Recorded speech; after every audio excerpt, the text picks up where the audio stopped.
Ah, here we go. Here we go. We're streaming on Facebook. Look at us go. Here we go. We're waiting for all to happen. It's like witnessing a birth, isn't it? It is. Oh, look at that. There we are. I'm going to just share this to my wall. Yeah, absolutely. Hmm. So, hello, everyone. Here we are.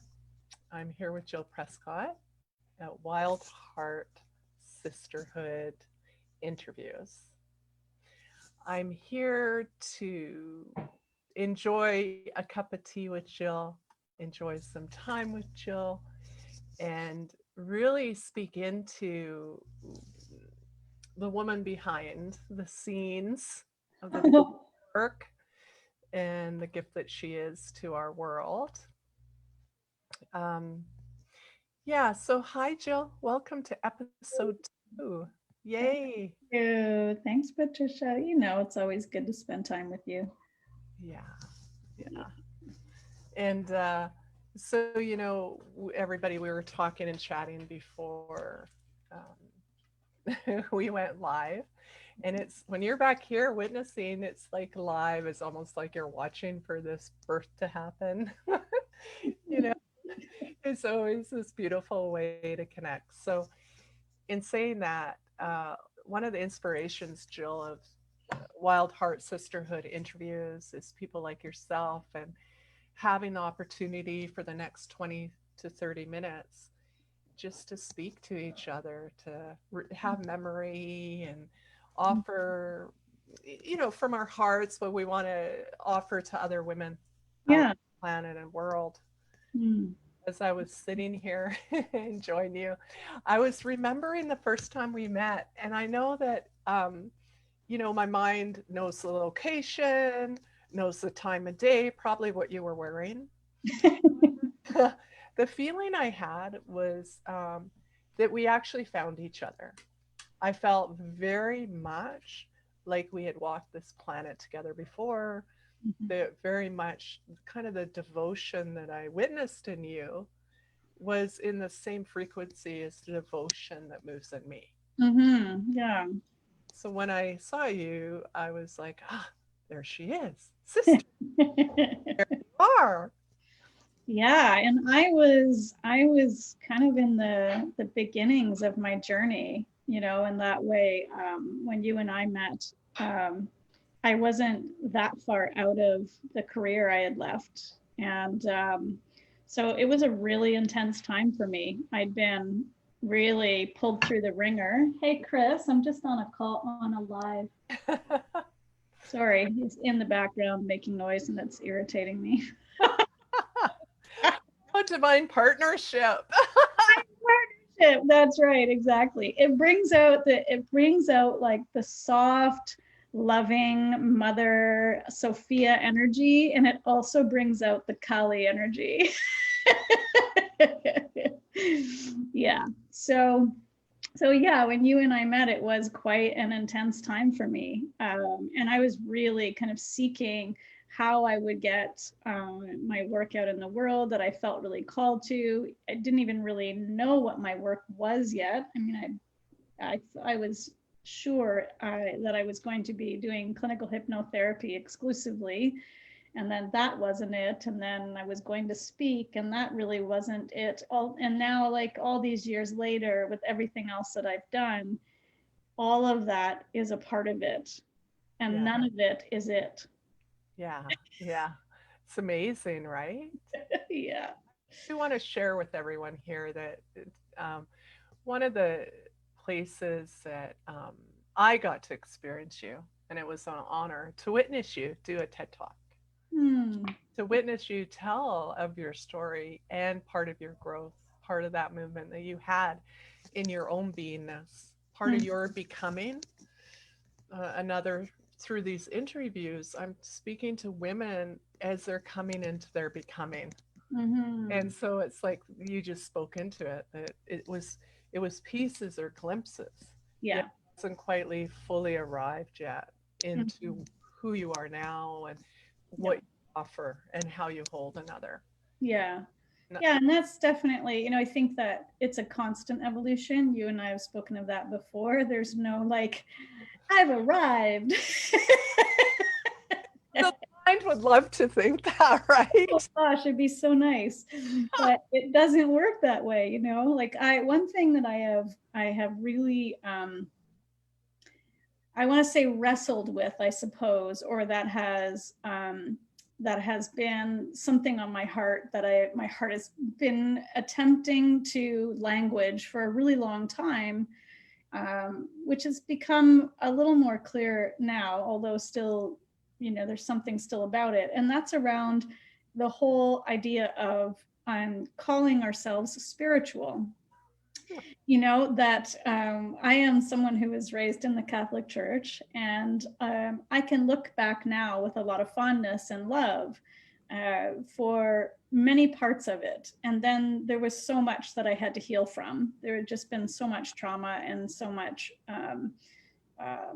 disillusion and hurt. It really felt very much like I had perhaps lived a few lifetimes in the time in which women were honored, as scribes and as prophetesses and priestesses and all of that. And then to come into the world, into a place in which we were so rejected. Yeah. So, coming on the other side of that, but now so for a long time, there was a big thing around being a very spiritual, and that I'm spiritual, but not religious. And it really has come around of like, what am I doing here? Like, this is just, I don't want to fall into a thing where I stop seeking because now I'm spiritual. Yeah. And it turns into just another trap for the mind, right? Absolutely. So, I stand a lot on the principle of question everything all the time, in particular, what happens in your mind. Oh yeah, for sure. Yeah. Whole, so when I hear the word spiritual, it still feels like it's separate from us, that it hasn't included humanity, that it hasn't included us when we're on our knees or when we're screaming in our car or when we're angry at someone we love. This whole thing spiritual actually doesn't honor the fullness of who we are. Mm-hmm. Because in our whole being is in movement with consciousness. And Yes. here on the planet, alive in these bodies to evolve. And so that to believe that we can even grasp Right. what's happening here is just another trap of the mind. It feels like there's a desperation to name. So to put a to have a name for it, to put language to it, and because there's some security in that. There's also, I think, a bit of security in I am part of a group that calls ourselves spiritual beings. So therefore, there's a place in which I belong. But when you dig a little deeper into that, it becomes a little bit of a the issue becomes that again, it is a seeking to belong outside of self. Yes. Yeah. So again, it's when it feels like that, I get this sense of really needing to go back in and to remember where I truly belong, which has nothing to do with the external, what's happening externally. However, not to dismiss the external, because it's like grounding in that deep knowingness of who I am and where I truly belong. Then it it it places me in such a way that everything external flows through that. Yes. So I no longer need to seek a place to belong externally. I simply belong. Yeah, you are the belonging. I am it. And so there's no place that, in fact, I don't belong. Yeah, and that you can move in any kind of circle Mm-hmm. and that you are the space for that circle. Right. And then the humanity part then says, and so we move in the circles, the human circles that we are invited into, that we move in the circles in our humanness, um, in which we will cause no harm, in which we can be of service, Yes. and setting aside the ego, because there are places that we are simply, because of my heritage, because of who I am, because I am a privileged white woman in the world, that I simply would cause harm with my presence in there. Yes. So without it needing to be something that I fight against or argue for, but really just I am a knowing of a belonging internally. So then when I move through the world, um, I can do so with a lot of empathy and understanding of where my place is amongst the people. Yeah, an interconnection instead of a force. It's just that, we've heard of this before, but you're welcomed into someone's home. Do you just open the door, barge in, and go sit down or help yourself to a fridge or use the bathroom Exactly. without feeling the room, without knowing if you're even welcome in the home? Perhaps you're not. And to have the humility and to give yourself time to process the unwelcoming, Mm-hmm. whatever that is, Yeah. and come back to that belonging so that you are the belonging space. Mm-hmm. And the importance of community in the way that that's how we evolve also is together. Yes. Community doesn't give us reality if it, like you said, it starts to kind of separate and divide, no matter what the language is, but separate and divide, it's actually not giving us reality. It's Mm-hmm. a piece of a fragrance of. That's right. And Yeah. it's that expression, I've heard it in you, I've heard it in other women, whether they are of service, so whether they have clients and are of service or whether they're with their family as parent or wife or sister, whatever it is, whatever form, I've heard them say, really, I have a lot of love and it hurts me not to give it. So, Mm-hmm. how can I give that love freely? And Mm-hmm. part of what we're speaking about and went over here is how to reframe the bigness of the love that's wanting to come through. Mm-hmm. Because Mm-hmm. there will be doors open for everyone because That's you're right. so unique. Exactly. Yeah. And then there's something really special about that uniqueness as well. If Yeah. we consider on the macro level that we're all part of the same thing, then, I often use this analogy. There's a lot of arms out there trying to be legs. So, if we consider humanity as one body, then but then where there's a uniqueness of every part, like my fingers and my heart and my legs and my toes and my hair, it's all part of this one body, but Yeah. there's uniqueness in each aspect of it, and we are that uniqueness in the human body. So, there's something about really coming that happens when we come back to that internal belonging, in which we line up with the appropriate role that we're to play as a part of the body of humanity. But there's so much resistance for, for many of, for I don't know anybody who hasn't had resistance to actually at some point that they didn't have to grow into the part of the that they're the role that they are really to play in humanity. And even then, when you come up against it, especially if you come through that dark night of the soul period where you transition from the ego mind's idea about what you're supposed to do, the grasping onto the external world, and the grasping onto what society has decided as success. When we let that go and we start moving in the realm of this is I'm going to show up as I'm truly authentically meant to be, there's pain, it's difficult, What's you the know band being torn off? really. Space that isn't us gets Yeah. ripped away. Yeah.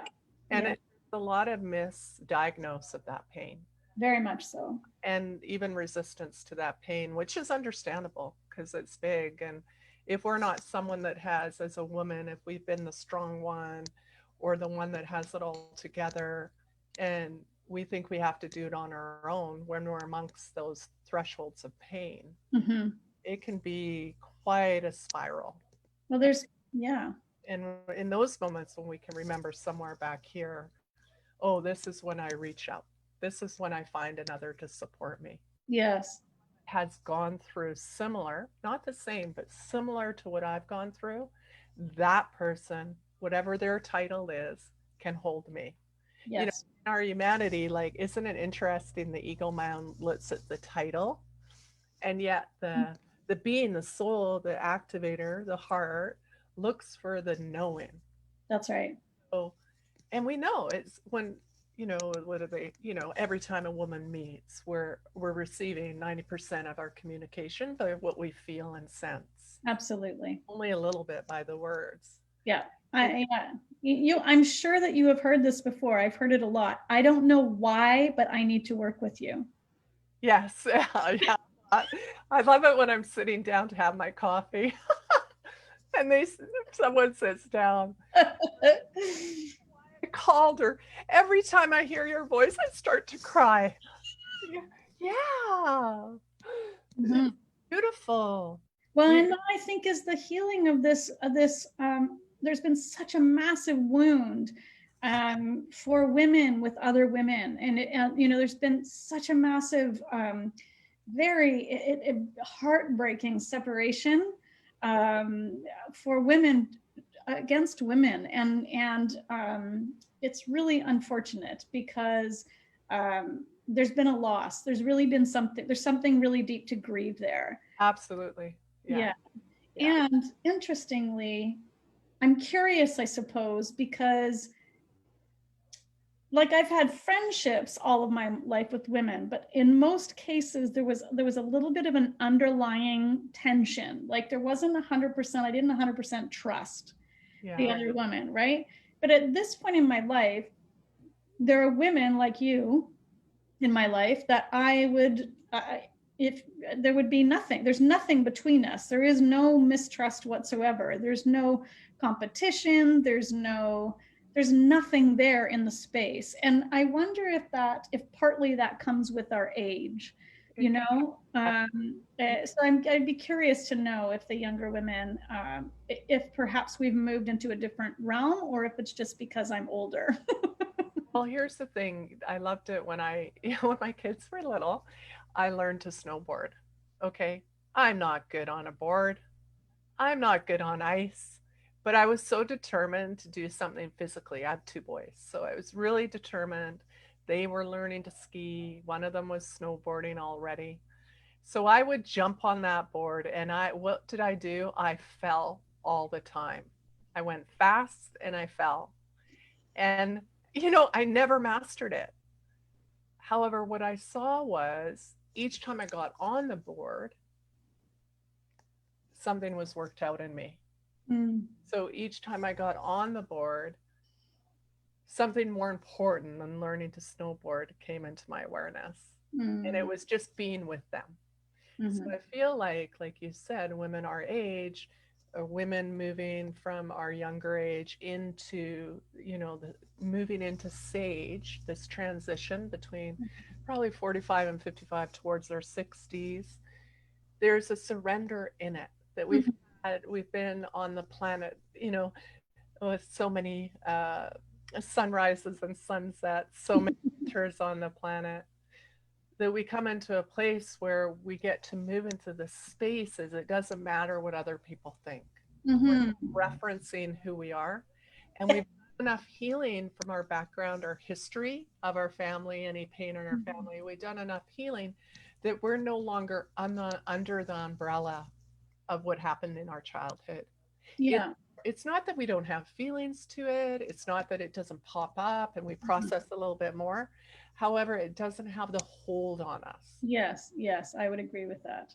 Yeah, and yet there's something really quite necessary, I think, and in times very beautiful about the relationships, the friendships we've had when we're younger. I think this is just like you said. There's a movement from just like the seasons. We move into another season, right? Like I would say I'm probably in my fall season in my life at this age. I'm Yeah. not in winter season, I'm in fall season. So there's something, but there was something beautiful about the spring and the summer ages as well. So Yeah. yeah, and I do think that at this point, more and more women will turn and play, open your hand to other women. Yes. Yeah. And people in general. I keep saying women, but it is For people. everyone. Yeah. And I do want to say something too that I'm witnessing healing that I'm seeing reflected back to me a lot is that young women are coming in, and I'm speaking of women just in this format. I also mean men, however, in this conversation, women. Young women are coming in quite brilliant. And actually, just to sit with them and remind them how to ground, how to breathe, how to be well with themselves, remind them that they're safe to be here, Mm-hmm. that there is such beauty.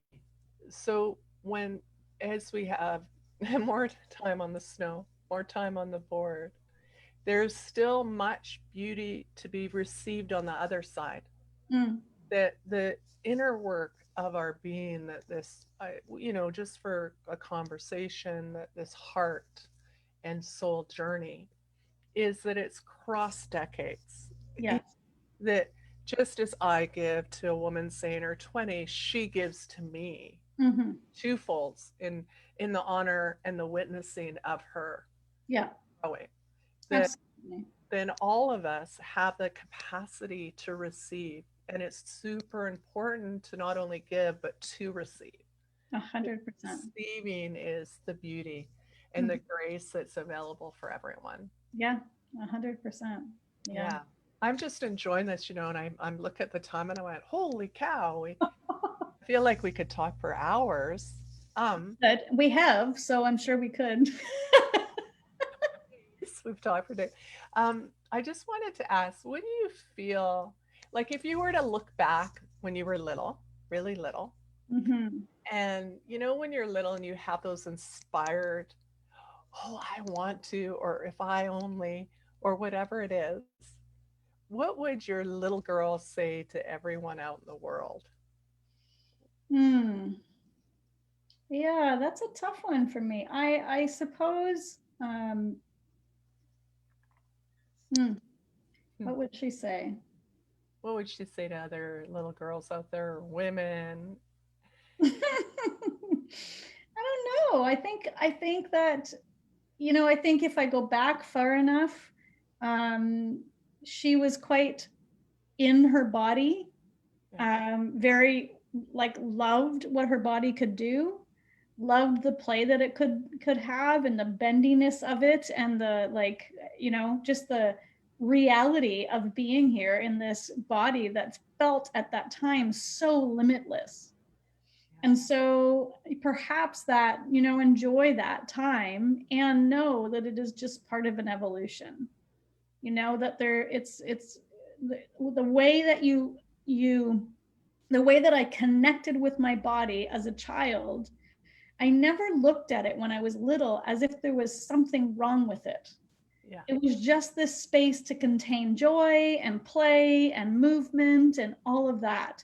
So maybe that's what I would say is remember, no matter where you're at in your body right now, what your concern might be, or um, your reflection in the mirror tells you, or what your brain tells you about the reflection in the mirror, that the truth is your body is simply a vessel to contain that joy, that movement, that play, no matter what it can do at the moment. So when we stop relating to it as something wrong and relating to it as something that contains this beautiful spirit, we build a new relationship with it. Mhm. So I'd, yeah, remind women in particular. Yeah, beautiful, Jill. Thank you. And then Mhm. I do want to spend just a couple of minutes here with you, letting women know what you offer. Support, Yeah, women, you know, yeah. you've come from I'm just going to say a little bit here for women, but you've come from the corporate world. You Hmm. had a big shift. You've written a book. You've spoken on TED Talks. You have an awareness that you're in constant evolution. You're in a divine relationship that's in constant evolution. You've kind of been through many eyes of the needle, dark night in the soul. You've really pushed through sort of the history, the echo of your history from childhood, and stepped into more and more of who you are all the time. Hmm. So perhaps you can share with women what you offer and then also let them know how to reach out to you, how to get a Yeah. hold of you. That would be awesome. Yeah. So, I'm not going to get into exactly what I do, but I will say this. One of the, I would say the greatest gift that I offer foundationally, besides all of the, letters and whatever else is there, is that there's nothing that you could say to me that would have me turn away. Mhm. So, the one of the premises that I stand very firmly on is that when we tell the truth, it will set us free. And so I can hold whatever you have and reflect the love that is part of it back to you. So, I work with women one on one. And lately, this is a constant evolution, Patricia, you know how this goes.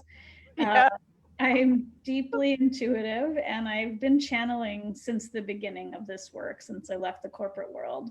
But I've kind of laid it down and picked it up and laid it down and picked it up. And Spirit called me back to channeling again over the last few months. So um, I'm about to offer that again as an opportunity. There are a few women that I've privately been doing that for now. But a really good way to step into it to kind of get to know me is through my email. If you're on my email list, you'll receive channeled messages. It's kind of a bit of a cycle that we go through. So there's channeled messages, and then there's some coaching, and then I offer a small gift every fourth week as well for everyone that's on that list. So that's a great way to do it, and it's just jillprescott.ca is my website. So that's a great way to find me, and then I'm very easy to find. Besides that. Easy for some. Yeah. Others will turn with it for a while. Right. That's right. Being in their awareness. That's right. That's I'm on social media. Instagram's a great place to follow me too. So yeah. beautiful. Well, Yeah. Jill, it's always a pleasure, and thank you for joining me, all of us, on episode 2. Thank you. So all the women that are stepping in and coming on these interviews, it's a birth. I'm not really sure, as you and I've talked before, what the evolution will come to. Yeah. So we'll just keep moving with it. And, I'm sure that we'll see you again on Yes. these interviews because it's Right. always a pleasure. Thank So, you. yeah, thank you, everybody. I want to encourage you to comment. We'll answer them. Reach out to Jill or myself if you have any questions or want more information. And have an amazing day. Yeah. Thank Thank you. you. Yay. Thank you for having me in your living room. Yay. Thank you. Bye. Bye. Mm.